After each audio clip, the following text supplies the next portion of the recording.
ಲಕ್ಷ್ಮೀ ದೇವಿ ಕನಸಿನಲ್ಲಿ ಬಂದರೆ ನಿಮ್ಮ ಅದೃಷ್ಟ ಬದಲಾಗುವುದೇ?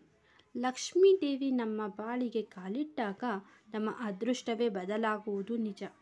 ಅದೇ ಲಕ್ಷ್ಮೀ ದೇವಿ ನಮ್ಮ ಕನಸಿಗೆ ಕಾಲಿಟ್ಟಾಗ ಅಂಥ ಕನಸುಗಳು ನಮಗೆ ಯಾವೆಲ್ಲ ಸೂಚನೆಗಳನ್ನು ನೀಡುತ್ತದೆ? ಸ್ವಪ್ನಶಾಸ್ತ್ರದ ಪ್ರಕಾರ ಲಕ್ಷ್ಮೀ ದೇವಿಯ ಕನಸಿನ ಅರ್ಥವೇನು ತಿಳಿದುಕೊಳ್ಳೋಣ ಬನ್ನಿ. ಕನಸಿನಲ್ಲಿ ಲಕ್ಷ್ಮಿ ಗಣೇಶನನ್ನು ನೋಡುವುದು. ಸನಾತನ ಧರ್ಮದಲ್ಲಿ ಸಂಪತ್ತಿನ ದೇವತೆಯಾದ ಲಕ್ಷ್ಮೀ ದೇವತೆಯನ್ನು ಮತ್ತು ಗಣೇಶನನ್ನು ಸಂತೋಷ, ಸಮೃದ್ಧಿ ಮತ್ತು ಉತ್ತಮ ಆರೋಗ್ಯದ ಸಂಕೇತವೆಂದು ಪರಿಗಣಿಸಲಾಗುತ್ತದೆ.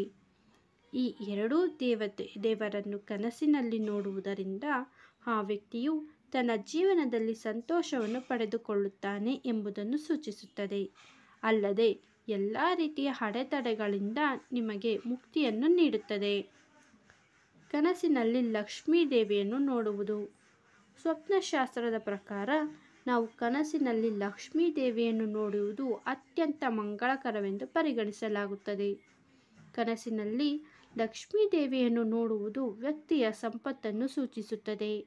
ಅಲ್ಲದೆ ಲಕ್ಷ್ಮೀ ದೇವಿಯ ಆಶೀರ್ವಾದವನ್ನು ಪಡೆದುಕೊಳ್ಳುತ್ತಾರೆ ಎಂಬುದನ್ನು ಸೂಚಿಸುತ್ತದೆ.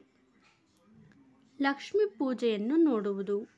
ನಿಮ್ಮ ಕನಸಿನಲ್ಲಿ ಲಕ್ಷ್ಮೀ ದೇವಿಯನ್ನು ಪೂಜಿಸುವುದನ್ನು ನೀವು ನೋಡಿದರೆ ಇದು ಮುಂದಿನ ದಿನಗಳಲ್ಲಿ ನಿಮ್ಮ ಅದೃಷ್ಟವು ಬೆಳಗುವುದು ಎಂಬರ್ಥವನ್ನು ನೀಡುತ್ತದೆ.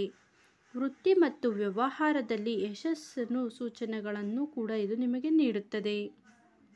ಕನಸಿನಲ್ಲಿ ಲಕ್ಷ್ಮೀನಾರಾಯಣರನ್ನು ನೋಡುವುದು. ಇದಲ್ಲದೆ ಲಕ್ಷ್ಮೀನಾರಾಯಣರ ಪ್ರತಿಮೆಯನ್ನು ಕನಸಿನಲ್ಲಿ ನೋಡುವುದು ಮಂಗಳಕರವೆಂದು ಪರಿಗಣಿಸಲಾಗುತ್ತದೆ. ಏಕೆಂದರೆ ತಾಯಿ ಲಕ್ಷ್ಮಿಯನ್ನು ನೋಡುವುದು ಸಂಪತ್ತು, ಸಮೃದ್ಧಿಯ ಸಂಕೇತವೆಂದು ಪರಿಗಣಿಸಲಾಗುತ್ತದೆ ಮತ್ತು ನಾರಾಯಣರನ್ನು ಯಶಸ್ಸಿನ ಸೂಚಕವೆಂದು ಪರಿಗಣಿಸಲಾಗುತ್ತದೆ. ಅಂತಹ ಕನಸುಗಳು ನಿಮಗೆ ಬಿದ್ದಾಗ ನೀವು ಮಾಡುವ ಪ್ರತಿಯೊಂದು ಕೆಲಸದಲ್ಲೂ ಯಶಸ್ಸನ್ನು ಪಡೆದುಕೊಳ್ಳುತ್ತೀರಿ ಎಂಬುದನ್ನು ಹೇಳಲಾಗುತ್ತದೆ. ಸ್ನೇಹಿತರೆ, ಇಂದಿನ ಈ ಮಾಹಿತಿ ನಿಮಗೆ ಇಷ್ಟವಾಗಿದ್ದರೆ ದಯವಿಟ್ಟು ಲೈಕ್ ಮಾಡಿ ಮತ್ತು ಚಾನಲ್ಗೆ ಸಬ್ಸ್ಕ್ರೈಬ್ ಆಗೋದನ್ನು ಮರಿಬೇಡಿ. ಮತ್ತೊಂದು ವಿಶೇಷವಾದ ಮಾಹಿತಿಯೊಂದಿಗೆ ಭೇಟಿಯಾಗೋಣ. ಧನ್ಯವಾದಗಳು.